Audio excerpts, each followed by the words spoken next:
Go. Okay, it looks like we are live. So welcome everybody. Thank you for joining me today. Super excited to have Chelsea with us from the Neuro Challenge Foundation. And before we start, I just wanted to give a little introduction here to Chelsea. Chelsea Dooley is the care advisor for South Sarasota, Charlotte, and Highlands counties with the Neuro Challenge Foundation for Parkinsons. Neuro Challenge Foundation is a nonprofit organization dedicated to improving the life of people with Parkinson's and their caregivers. Chelsea is a native of Sarasota and has spent her career advocating for seniors in her community. And so again, Chelsea, thank you for joining us today. And for everyone that is going to participate or listen and tune in today, please feel free to share, ask questions, participate. We can bring those questions up, and I'm sure Chelsea would be happy to answer them or point you in the right direction. So that being said, we figured the best way to go about doing this would be to kind of utilize our PowerPoint from our conference that we were going to have, and that Chelsea was going to be one of our main stage speakers, and so I guess I'll let you take away the info, Chelsea, and you just guide me through your PowerPoint, and we're looking forward to learning a lot today. So wonderful! Thank you so much, Chris, for having me. I really appreciate it. It's awesome. It's exciting what you guys are doing, so. Well, and as Chris mentioned, the best way to kind of talk about Parkinson's and talk about Neuro Challenge would be to go through the presentation on who we are, the role of Neuro Challenge, as well as what we kind of have termed Parkinson's 101 or PD 101. Just a brief overview of who Neuro Challenge is. As Chris mentioned, we are a nonprofit. Serving currently 6 counties. We started in Sarasota and we're in Manatee, Pinellas, Charlotte, Highlands, and Marion counties. However, because we're virtual now, we are in many, many other counties. We've had people from other states logging into our programming and even people from other countries. So can I give a shout out real quick to you guys? Yeah. Because I was so impressed. I went to, just for those that don't know about Neuro Challenge, I went to their conference in Bradenton, and I was so blown away just with the amount of people. This group is such a supportive group of folks, and I think you guys had 1,600 people there that day. Yeah, around that. We're the largest Parkinson's specific expo in the country, so people come from all over to our annual expo. There was a lady that was there even from California. I mean, it was super impressive. The speakers were impressive.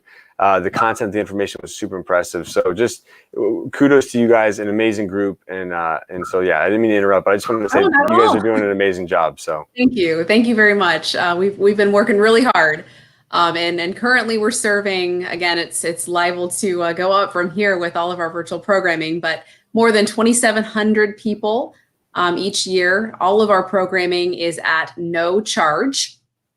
We are striving to achieve our mission to provide help with people with Parkinson's and their caregivers to find a better approach to Parkinson's and to live well with Parkinson's. Awesome. Next slide, please. Yep. Yeah, you just tell me. I'm the chauffeur. Awesome. Here we go. With Neuro Challenge, we help people with Parkinson's and their care partners a few different ways.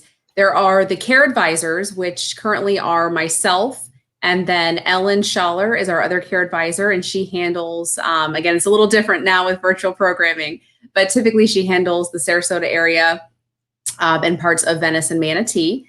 We do, with care advising, we can do a one-on-one, meaning either in person, once things are safe to meet again.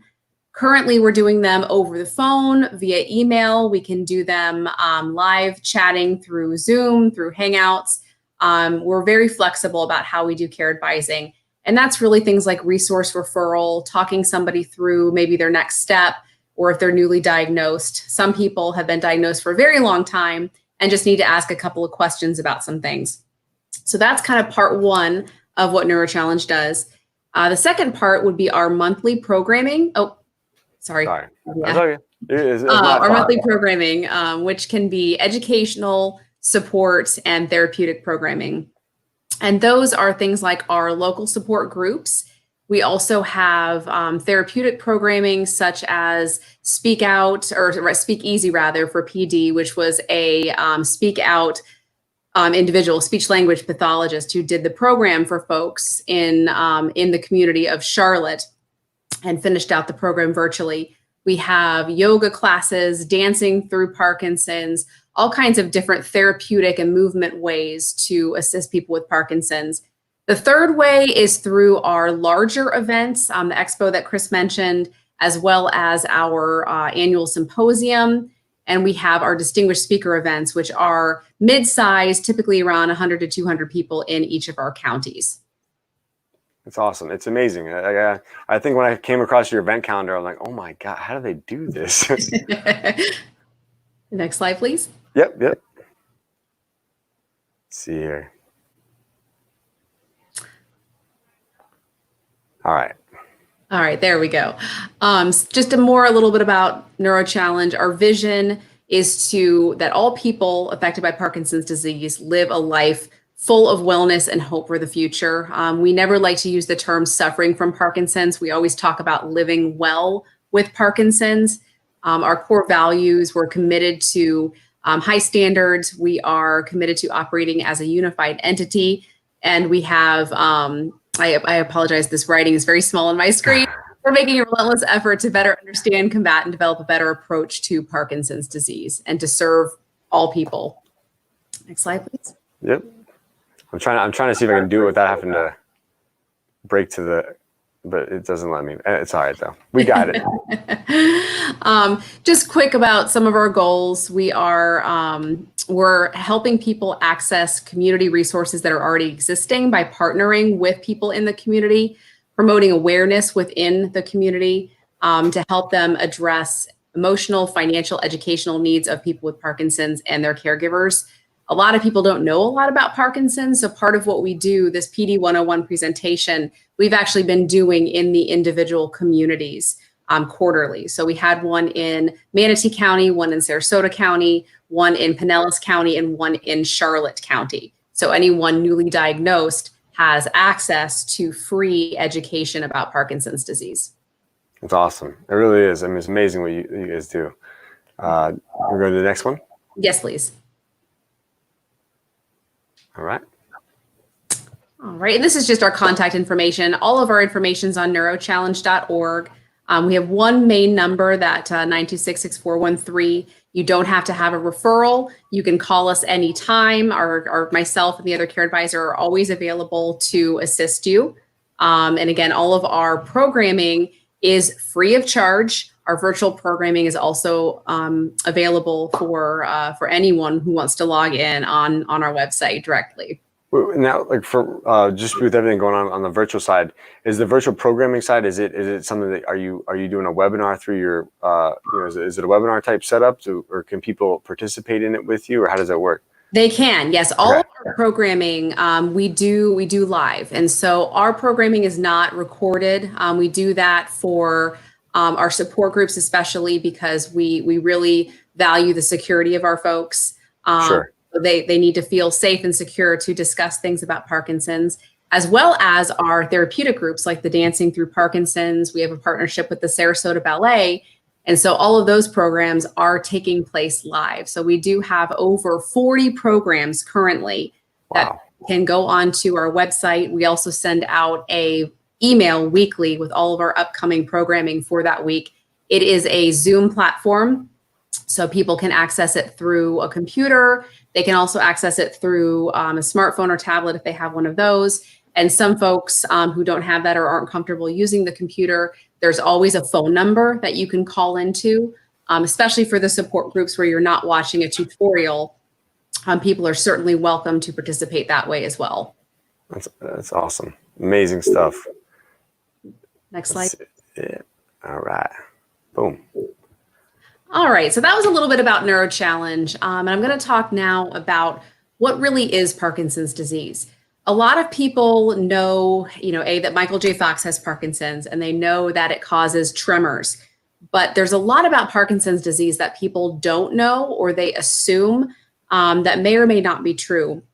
So we always have a phrase that says, if you've met one person with Parkinson's, you've met one person with Parkinson's. Right. Everyone experiences Parkinson's disease differently, and symptoms are very, very different from person to person. It's kind of a collection of symptoms that people typically have some of, but not all of. So Parkinson's disease is a movement disorder, and it can affect your ability to perform daily tasks. It is a chronic and progressive disorder of the brain and central nervous system, and it does gradually worsen over time, marked by a deficiency in one of the chemical messengers called dopamine. A lot of people are on a medication called L-Dopa or Sinemet, carbidopa, levodopa, and that is a dopamine replacement, because that's really what's going on in the brain, causing that movement, that characteristic difficulty with movement or stiffness. Sure. Go ahead. Is there anything like, is there much information on what causes the so is it a lack of dopamine, or is it a lack of producing dopamine, or the lack of your body being able to like actually process the dopamine, or how does that work? Yeah, it's the brain itself is not creating enough dopamine, and so the dopamine replacement, they've done a couple of different things with medications, and we get that question a lot as far as why is the same medication being used for so long. And a good analogy that someone came up with that I've heard is that I believe it was one of our physicians actually at our expo, is that for a diabetic person that needs insulin replacement, that is just the standard treatment. There are some newer medications coming out, but because the brain cells that are producing dopamine are actually starting to not be able to produce the dopamine, you have to replace that. And I'll get into some reasons behind how that's another common question, how somebody gets Parkinson's or why they get Parkinson's. But yeah, it's the brain's inability to create the dopamine. Interesting. Yeah. I saw someone had commented, Martine. I don't know if you know Martine, but she just said she said hi or whatever. So. Oh yes, hi Martine, how are you? That's awesome. Thank you, Martine, for joining us. So, you want me to go to the next slide? I didn't mean to interrupt, but it was just interesting about the dopamine side of things, All right. All right.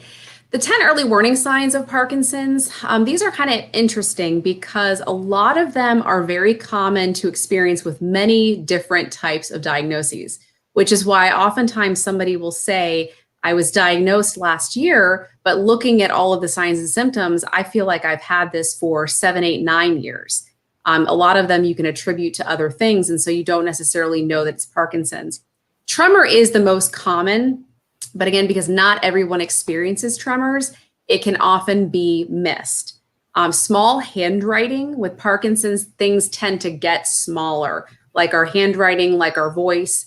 Loss of sense of smell is another common one in the early stages of Parkinson's, as well as difficulty sleeping, challenges with movement or walking, constipation. And again, this is another one that goes in that category of that can be caused by a variety of things.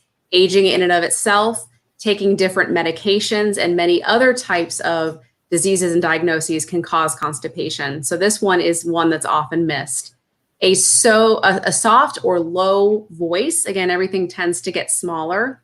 Masked facial expression, that's another one that sometimes people say they can tell their loved one doesn't quite look the same way. They can tell something's wrong because they didn't smile the way that they used to. Dizziness or fainting. Oftentimes people with Parkinson's disease don't just have the tremor, they have difficulty moving in general. And when they stand up, it can change blood pressure, which can lead to fainting. Stooping or hunching over. There's something called the Parkinson's shuffle, which is pretty common. If somebody has Parkinson's for quite a long time, they tend to walk in a stooped manner, and their footsteps get smaller and closer together. So that's another common sign of Parkinson's. And again, it's important to remember that not all of these are going to be had in any one person. It's usually 2 of the 4 main symptoms have to be present over a period of time for a doctor, a neurologist to make the diagnosis. So the symptoms that you have to have 2 of the 4 of are shaking or tremor, slowness of movement, which is called bradykinesia, stiffness or rigidity of the arms, legs, or trunk, and trouble with balance, which may or may not include falls. Hmm.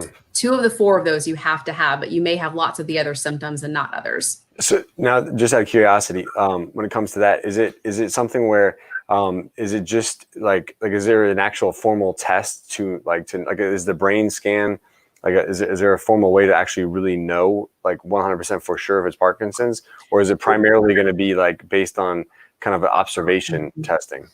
That's a great question, and one that a lot of people want to know the answer to. With Parkinson's, unfortunately, there is not a simple test. It's not like you go get a blood test or you have some sort of a test that you can quickly and easily see whether or not you have Parkinson's.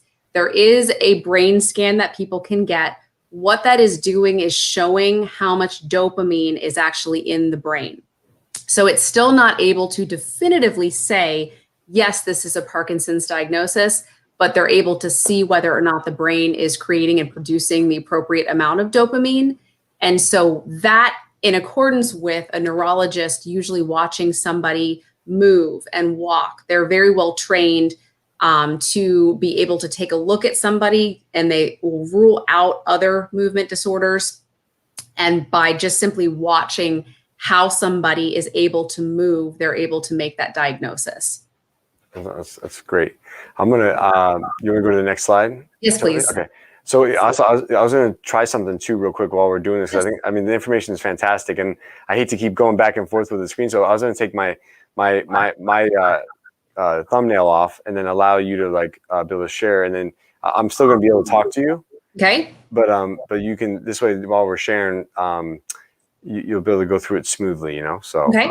All right. Let's see here.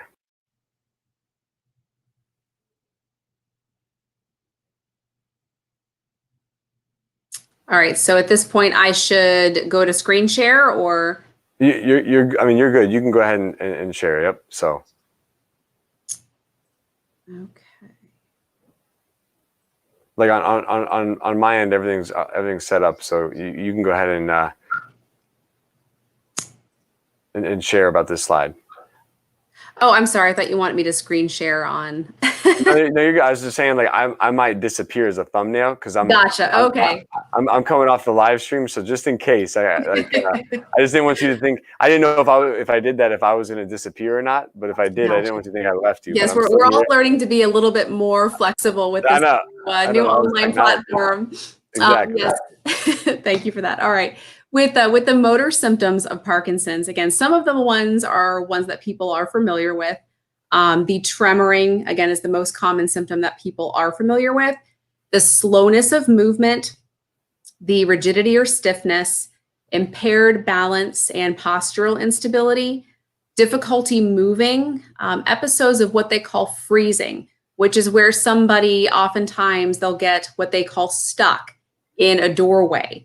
Often when somebody sees a signal like a door, or if the floor changes from carpet to tile, or tile to wood, somebody might have a challenge getting their brain to recognize that they need to take another step. Those are things that physical therapists are great at working with somebody. Overall reactivity of muscles, again, handwriting, the tiny handwriting is often one that people will list as the first thing that they notice. They can't write their Christmas cards anymore, or sign their checks becomes difficult. And so that with the handwriting is definitely one of the first symptoms that people notice for motor. Gotcha. Is that because of their hand shaking, or just their ability to take the information they want to write down and not being able to actually write it down? That's a great question as well. Usually it's a combination of both, but more so the actual hand and brain isn't able to connect to write the same way that you used to be able to do. There are things that can be used, such as weighted pens. People can write in a slightly different manner, so they're not having to hold up their arm and multitask with their brain function. And of course, if somebody has a large tremor, that is going to affect their ability to write. But it's a separate, it's not simply because they have a tremor that they find it difficult to write. It's the actual ability to write with your hands. Gotcha. It's interesting. It seems like too, I was just, as you share, as if someone that's a caregiver for a person that might have Parkinson's disease, that just, patience it could be very important just because of the fact that like everything might be like slowed down or might be more difficult or might take longer for them to do, you know? And that's a great thing to bring up. You're exactly right. Patience is key. Oftentimes with somebody with Parkinson's, their care partner thinks that they're helping by saying, come on, we got to go, or we're going to be late to the doctor. And the stress of that will actually cause the person to move slower because their brain's trying to tell them to hurry up and their body isn't cooperating with the movements. So it is very important to lower the stress levels of people with Parkinson's for them to be able to continue to do things that they can. And it might take them a little bit longer, but the care partner may not need to step in at all. They might just need an extra 5 minutes to get a shoe tied or to get buttons done. So yes, that's a fantastic point. Interesting. Yeah, no, I appreciate all this. This is great information. It really is. You want me to go to the next slide? Yes, please. Okay. Yep. All right. Most common signs of Parkinson's. Again, a lot of these were ones we've already gone over. But some of the non-motor are sleep problems. There's something called REM sleep disorder, which is common in Parkinson's, where somebody will, normally when you're asleep, you are basically paralyzed and you're not acting out your dreams. But with folks with Parkinson's, they can move around a lot in their sleep. So oftentimes this can be a very challenging thing for a spouse because the person with Parkinson's is thrashing around. Sometimes they're even concerned that they might accidentally hurt their partner if they're acting out a particularly vivid or active dream. There can be medications that can help with this, but this is a common problem. Again, the constipation. It's important for everyone to eat right, to drink enough water, but especially with folks with Parkinson's, this can be a really big challenge for them. The decreased facial expression, again, the Parkinson's mask. Depression and anxiety. I'm going to go back to that one because it's so important, but slurred speech, apathy, loss of smell, and cognitive impairments. Cognitive impairments is another one that there's a lot of confusion about the difference between Alzheimer's and Parkinson's, for instance. With folks with Parkinson's, oftentimes the thought is there, the word is there, it just might take them longer to access it. It's also challenging to do several stepped things in the later stages of Parkinson's. Whereas with Alzheimer's, the actual brain is atrophying and the word may not be there. You can explain, it's a fruit, it's yellow, it's sweet, and the word banana is just gone. Or with folks with Parkinson's, it might just take them a little bit longer to come up with the word. And usually cognitive decline doesn't happen until very, very late in the game. Someone might notice that they're forgetting words or they're slower, but the true cognitive impairment doesn't happen until much later. Is the depression, because I know you mentioned that too, like is that something that's brought on by someone's is it because they're aware of the fact they have the disease, or is it actually more of a brain change? That is one of my favorite questions because so many people do not realize that depression, anxiety, and apathy, and for those of you who may not know what apathy is, it's just kind of a general loss of caring about things. You're fine just to sit on the couch, not do much of anything. And so apathy, depression, and anxiety are twofold. They are actually a symptom of Parkinson's. People don't realize that the dopamine change in the brain, along with changes in serotonin and other neurotransmitters that cause the movement disorder, are responsible for depression, anxiety, general mental health. So with somebody with Parkinson's, there's a fantastic chart I have in another presentation about depression and anxiety showing the amount of depression and anxiety peaks before someone is even diagnosed, because it's a true symptom of Parkinson's. And then, of course, there is the natural depression, anxiety, apathy, fear, all those that are going to go along with being diagnosed with a chronic degenerative condition. But people so often think that someone just needs to, get over it or move on, or, you've been diagnosed, it'll be okay, we'll figure this out. And they don't realize that they need assistance with it because it's a true symptom of Parkinson's. And that's something important for care partners to understand too. Yeah, I mean, yeah, I can imagine like you could probably have a whole discussion on that topic. Yes, Yeah, yes, I do. that's a lot. Yeah, it's really, really valuable information here for folks. It really is. It's awesome. Thank you. And next slide, whenever you're ready. Yep. See how much smoother? Wasn't that smoother this time? Mm-hmm. Much better. Yes. No pop-up black screen. Stages of Parkinson's. On my screen, this is very, very small, so I'm not going to read it. But basically, there are mild, moderate, and advanced. And again, I'm not going to go over that just because I can't quite see it well enough. But again, the early PD. I have an idea. How about that? Does that work? No? That's a little bit better. Thank you.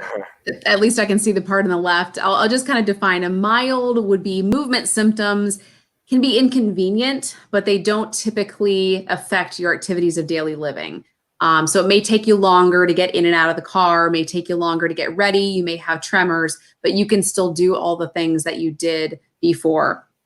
Moderate Parkinson's, your body moves more slowly, and you have much more trouble with balance and coordination. Folks in that moderate range are really noticing that they might have severe balance issues that could cause them to fall. Advanced stages are great difficulty with walking. A person may or may not be able to get out of bed without assistance. They may need a wheelchair regularly. So these folks are really at the advanced stage, are having a lot of difficulty, and it may be a time where they may have help come in to assist them, or their care partner with general activities of daily living. Gotcha. Okay. Yep.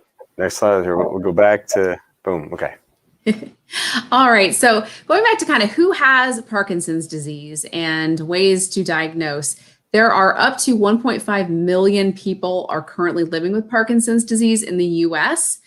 This is more than the combined number of people diagnosed with multiple sclerosis, muscular dystrophy, and Lou Gehrig's, or ALS as it's commonly known. So the movement disorders are encompassing more than just Parkinson's, but when somebody sees a movement disorder specialist, they're seeing somebody that has an advanced medical degree in movement disorders, and Parkinson's is the largest movement disorder. Approximately 100,000 Americans are diagnosed with PD each year. More than 10 million people worldwide are currently living with Parkinson's disease. And we know that approximately 10,000 people are affected by Parkinson's in the 6 counties that we serve. And again, currently that's even larger because of our virtual platform. It's amazing. Yeah. Wow. With diagnosis, one of the risk factors is something that none of us can help, which is aging. It increases as we age. 15% of people with PD are diagnosed before the age of 50. So there are some people with what we call young onset or early onset Parkinson's disease, like the Michael J. Foxes of the world, but that's a lot less common.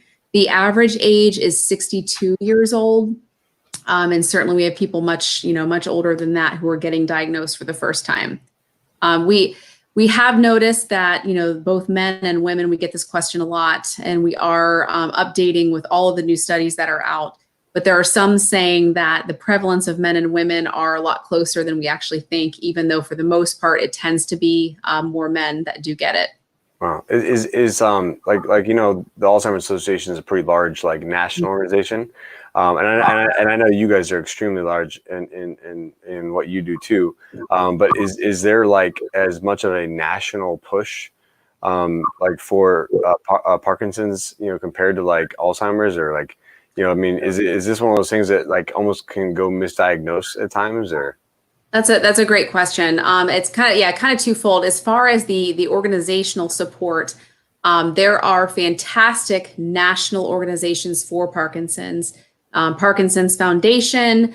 We have Davis Phinney, Michael J. Fox Foundation. All of those are great resources, and one that we recommend our folks join the email list. They have great webinars. They do research studies and constantly have information coming out. What Neuro Challenge Foundation has done, we recognize that those things were being done and being done well on a national level, but there were people living with Parkinson's and their care partners today in our local areas that needed help today. And it's fantastic. And we're very hopeful that years from now, there's many, many new things coming out about Parkinson's.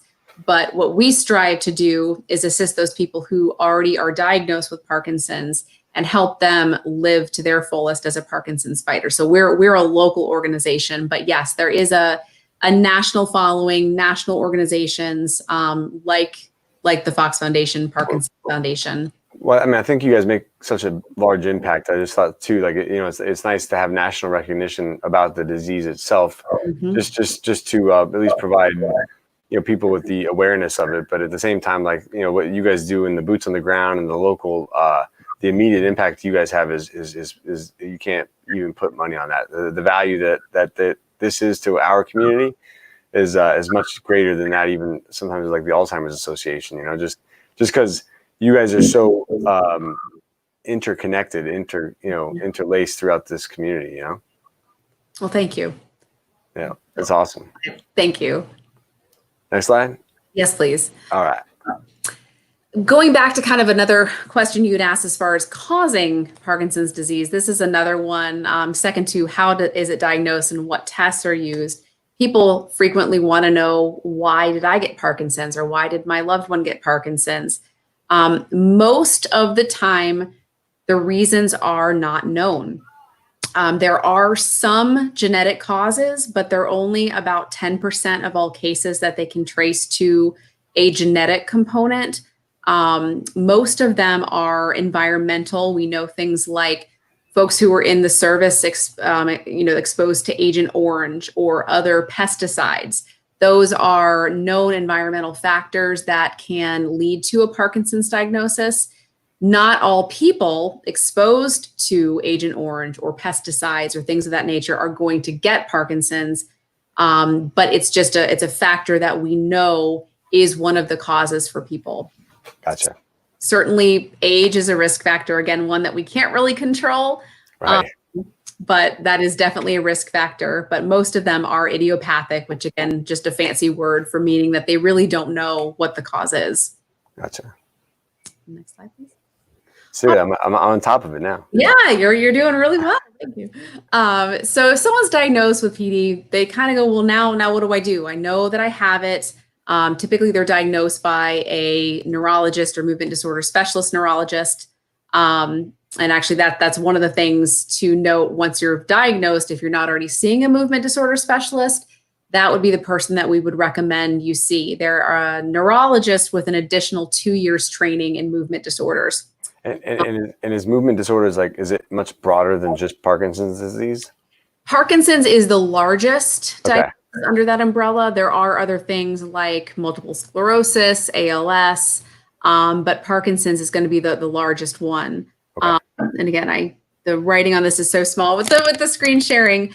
Yes, you can meet with somebody like a social worker, a speech therapist, physical therapist. There are many programs. Here in this little picture, you can see Mary Spermuli is our local speech therapist in Charlotte County. She's absolutely fantastic. So there are programs that people can do in order to keep their voice and their swallowing intact.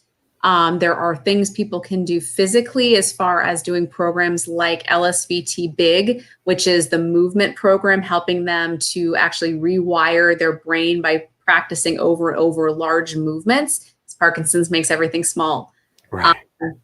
And the same thing with the Loud program. It's the version of LSVT that works with swallowing. A question I get asked all the time is, as far as Parkinson's goes, what's my next 10 years going to look like? What's going to happen?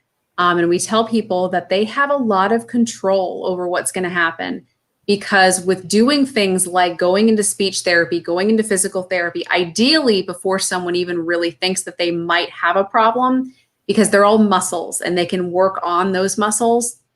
Additionally, and this is probably in one of the future slides here, but exercise. We always tell our Parkinson's community that exercise is the only known thing to slow the progression of Parkinson's disease. People with Parkinson's do typically take medications. It's one of those diagnoses that, although the holistic approach is fantastic, in addition to traditional approaches. When someone's brain doesn't make dopamine, there's really, the medication is key. But exercise is the thing that they have control over. And people can live very, very, very well and for a very long time with Parkinson's disease, especially when they're doing things proactively, like the exercise. That's awesome. Yeah, I mean, that's great to know. I mean, it's good anyways, but to know that does have an effect on it, it's fantastic. Absolutely. Yeah. Next slide, please. All right, so people in the Parkinson's treatment team, certainly the individual with Parkinson's, the neurologist, which we were talking about, the movement disorder specialist, and again, that's just a neurologist with additional training. Physical therapists, occupational speech therapists, those were the ones we were just talking about with those big and loud programs. Some people utilize a medical social worker. Sometimes that's needed when someone's on a lot of medications or having issues with their treatment plan. A nutritionist can be very important because with Parkinson's medications, it is very important to take them around, not during meal times, but oftentimes someone will be recommended not to eat directly before or after. Protein can interfere with Parkinson's medications. So it's a challenge sometimes for people with Parkinson's to take their medications at the proper times around when they eat and make sure that they get the proper nutrition for themselves to combat any kind of constipation. Water intake is very important. So typically people will run into trouble sometimes. They will go to a nutritionist to assist with that. And then personal training, of course, any type of exercise is good, but there are other classes that are specific to Parkinson's, like a pedaling for Parkinson's, rock steady boxing are the two. There's a lot of folks that have done a lot of research into both of those programs, and they're fantastic for people with Parkinson's. That's fantastic. Yeah, that's awesome that they have that, It's awesome. All right. Thank you. You did it before I even said. Of course, exercise, back to exercise. That's going to be the biggest thing people can do for themselves. Managing medications, again, that is absolutely huge. With Parkinson's medications, it's not the same as many other diagnoses and medications where if it says 8 a.m., well, you could take it at 7:30 or 8:45 or whenever you remember. They really are regimented with the timing on their medications, which can be particularly challenging for somebody if they ever do need to go into the hospital. Or even if they're checking out different assisted facilities, to make sure that the people there are knowledgeable about Parkinson's and the medications being timely is so important for them. Sure. Exercise, proper nutrition, educate, social support. With folks with Parkinson's, we find that a lot of times, and certainly right now is a very unique time for everybody, Right. Socially isolating. But particularly folks with Parkinson's, when somebody has a challenge talking or eating, either because they have challenges swallowing or because they shake when they hold utensils, their voice becomes softer. And so people have to strain to hear them. Oftentimes they pull away from the things that they liked to do. So that can cause that social isolation. Right. Of course, depression, anxiety can increase because of that. Yeah, that was like one of the hardest things to see. Like when we temporarily had to close our center because of COVID. Just seeing our members and what they were going through, it was like, it's been very hard on them to transition to this new routine because they're missing something in their life. But some of them obviously know what it is, but they can't maybe explain their feelings. But they know that they're sad because they're not here, but they're definitely going through some emotional turmoil. And then those that may not be aware of, the fact that they came here, just the fact that the routine just got completely altered is really having an effect on them, Mm-hmm. And it's been hard. It's been hard, hearing from their caregivers, what they're going through, It's like, when you lose touch with people, you lose that socialization side of things, And it's so important. And especially with, the gyms being closed and people aren't able to go to their classes, that's a huge form of organic support for people. If they're going to a pedaling for Parkinson's class and they see the same 10 people 2 or even 3 times a week, and knowing that person understands what they're going through.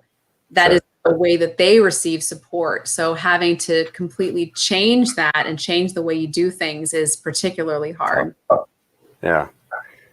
It's tough. Did I get too early? Nope, that's perfect.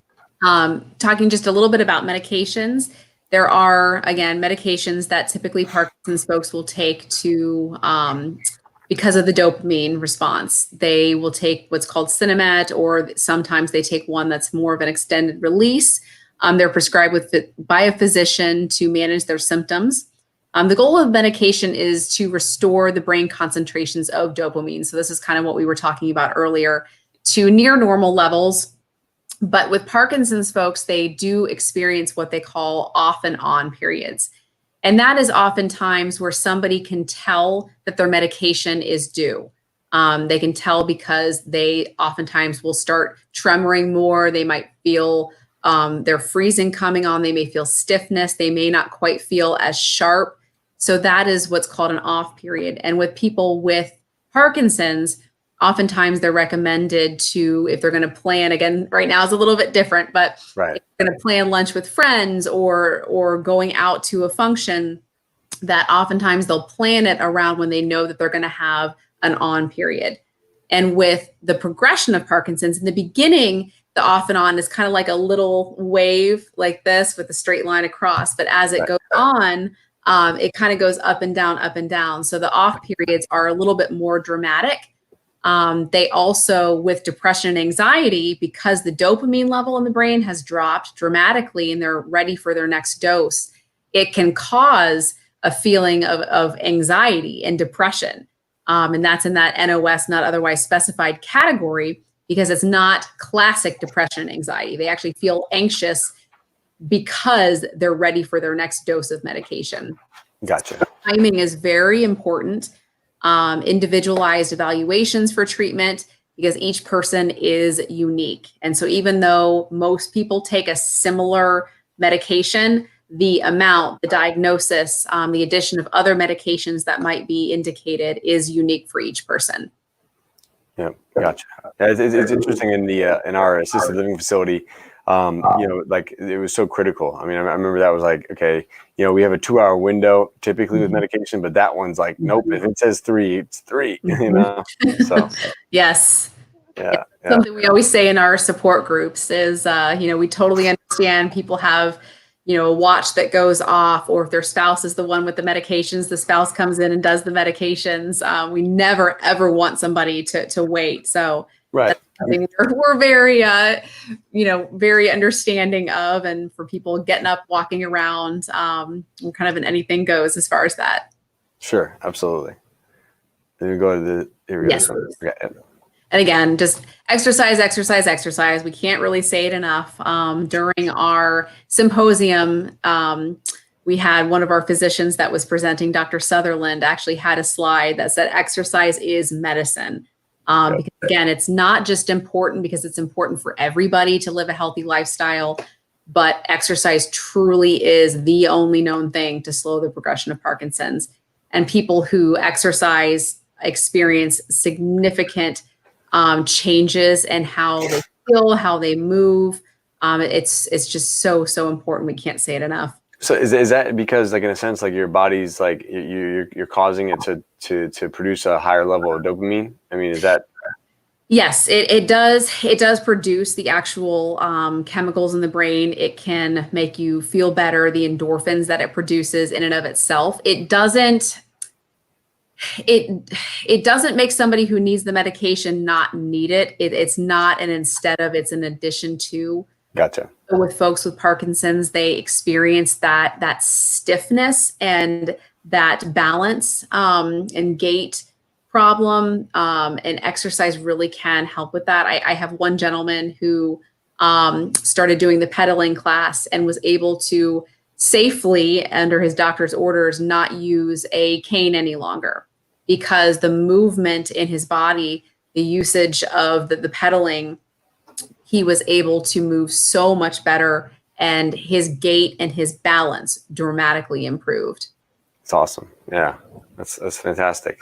Love hearing those kind of stories, Mm-hmm. Right, next slide. And nutrition, again, some of the stuff we've already talked about, with Parkinson's folks, getting the proper nutrition for everybody is important. We all know that. But especially with folks with Parkinson's, because of the medications and because of the constipation, it can be a challenge. And so if somebody is having an issue with that, definitely seeing a nutritionist can very much help with that. That's fantastic. And in this case too, like limiting, would you say, is this more preventative or more maintenance stuff? Like limiting sugar, caffeine, and all that kind of stuff. That's a good question. As far as Parkinson's goes, you're not going to change getting the diagnosis. But once you have it, the importance of being healthy. So I guess to answer your question, more of a maintenance thing. Okay. Especially with the medication, water intake is huge. Because people ask why is constipation such a thing with Parkinson's disease? And that's because it really affects all of the muscles in the body. So from blinking, they can have issues with their tear ducts, with the lack of blinking, again, because those are muscles, with swallowing, because those are muscles. So everything from that to the intestines moving slower all has to do with Parkinson's disease. So the intake of the fruits and veggies, again, being careful about the protein because of the medication in and of itself is something very important for Parkinson's folks. Awesome. And next slide, please. All right. So again, Parkinson's. This is actually a picture here of our expo. I think this is the one from last year, but education, knowledge is power. Visiting, we do wellness clubs. We have online programming now, our large expo, our symposium. So all of those things really do empower people to live well with Parkinson's. And it can also be helpful for family members too. Oftentimes people will ask us for one of our resource guides and say, I need to send this to my nephew up in Illinois because he doesn't get it. He thinks that, I just shake and I'm trying to explain that it's more than that. Right. It's helpful for family members too to become educated. Or if somebody doesn't have, typical Parkinson's, if you will, if they don't have a tremor and their family doesn't understand why they're struggling with all these other things because they don't know what they don't know. And they're not aware of all the non-motor symptoms that go along with Parkinson's. So education can be important for everybody. Absolutely. That's cool. I like the orange hats. Yes, this is actually a demonstration. One of our dancing classes, they did this demonstration at the expo. And so a lot of the classes are modified. That's another question we get. How am I going to be able to do a dance class or ballet when I have an issue with balance or concern with falling? Most of the classes, people can either stand or sit. Some do a combination of both. So all of our instructors are very aware of that and always will support somebody modifying an exercise so that they're able to participate. That's awesome. Yeah, I love that. I know we do a lot. The chair exercises are big in our environment for sure. Mm-hmm, absolutely. And I will tell you that I did all of these classes when I first started with Neuro Challenge, and they're no joke. People think that just because you're sitting in a chair, you cannot get a workout. And I'm here to say that is not true. That's awesome. Yeah. Next slide, please. This is cool. All right. I think we're getting towards the end here. This picture was from Symposium, which is, I think, between 500 and 600 people is kind of our usual number. But again, have a positive attitude, be a Parkinson's fighter. That's something that our wording we think is so important because somebody doesn't suffer from Parkinson's, they're fighting Parkinson's. So empowering themselves really does change how somebody views what they're going through. And so be adaptable, maintain a state of acceptance and gratitude, which sometimes can be easier said than done. But that's what Neuro Challenge is here to help with, to help people, change their outlook, to help people find resources in the community that can help them. I love it. I love the way you guys are conscientious of the words you choose, Mm-hmm. I think this is it says slide 24 or 24. All right, I was gonna say, I think we're coming to the end here, but Neuro Challenge Foundation for Parkinson's, really our entire goal is to empower our community. And you can see here, if you can see the picture, I know it's kind of small, but people doing their pedaling for Parkinson's. And it's so powerful to see classes like that where people are really empowered. And that is our whole goal at Neuro Challenge, is to empower folks living with Parkinson's. Hopefully now people are choosing to take part in our online groups, our support groups, our therapeutic groups. There's some wonderful resources now that people can access online. And for those that can't do the online, we're still here to help by phone, by email, any way that we can. Yeah, I love the information that you shared is fantastic, especially for those that are not as familiar with Parkinson's. And the exercise portion of it, I know is so important. I can totally, it's just important for families to figure out how do I get my loved one to engage in some sort of activity, So just reinforces the need for socialization, exercise, being around people, being active, being engaged. So. And with exercise, really I say, yes, there are wonderful classes targeted for Parkinson's, the boxing, the pedaling. But I have some folks that for what they don't really like those classes, or they're not a group exerciser. Any exercise that somebody will do is beneficial. If somebody likes swimming, if they like walking, that's great. Hopefully somebody will take part in a class, but if they don't or can't, any type of exercise is good. Yeah, that's awesome. That's super cool. Martine said that she's loving the online Zoom class. First time her husband had participated in 2 of them. So that's great work. Fantastic. I'm happy to hear that, Martine. I love seeing those kind of stories. I love seeing that come together like that. We started doing this like live at 11:11 show for some of our members at our center, but just really for the community at large. And we had a lady from Miami the other day, and she reached out to us and she said that that her mother's adult daycare center had closed down, and that she started tuning into it. I don't know how she found us, but I was just like, it's so cool to think like, okay, even though this is not an ideal situation for people, we can still find ways to connect. We can still find ways to keep our loved ones engaged, so. And we found too that, this one of the silver linings in all of this is that so many people that weren't, just like what Martine said, that weren't able to or didn't participate before will do it in an online platform. Right. Either the person with Parkinson's might be challenged to get out of the house, or sometimes a care partner will be challenged to get out of the house. And so we found so many people are participating in some of the online courses that are new to Neuro Challenge, because this is the first time they've been able to do something like that. Absolutely. It's a positive that's come out of this whole thing. Absolutely. It's super. Yeah, it's just awesome. It really is super cool. Well, I can't thank you enough for your time today. This has been fantastic. And thank you so much for having me. I know one of the other questions, I don't know if we covered this or not. Did we cover this one? Is it Neuro Challenge? You guys refer to your caregivers, your family caregivers, as care partners? That's right. Yes. Another distinction, and that's simply because, caregiver, there are many types of caregivers. And that's not to say that somebody with Parkinson's doesn't consider their loved one a caregiver, but with Parkinson's, it really is more of a partnership. Oftentimes it is the spouse, but it's not always the spouse. It can be a child, a neighbor, a friend, somebody at someone's church group, somebody at a pedaling class who is a care partner, which really means that somebody with Parkinson's isn't just receiving care, but they're an active participant in their care. So it truly is a partnership. And we really find that an important distinction for somebody to empower them, that they're a part of it too. Sure, absolutely. That's a great. I think I love the way you guys have really been conscientious of the way you're choosing words and helping. It's almost like you're helping people reevaluate their mindset, and so that way as they go through this experience, because it might be one of those things that it may not be a fun experience, or may not be this great thing to look forward to, but if you can help people realize that they have a decision in how they approach it.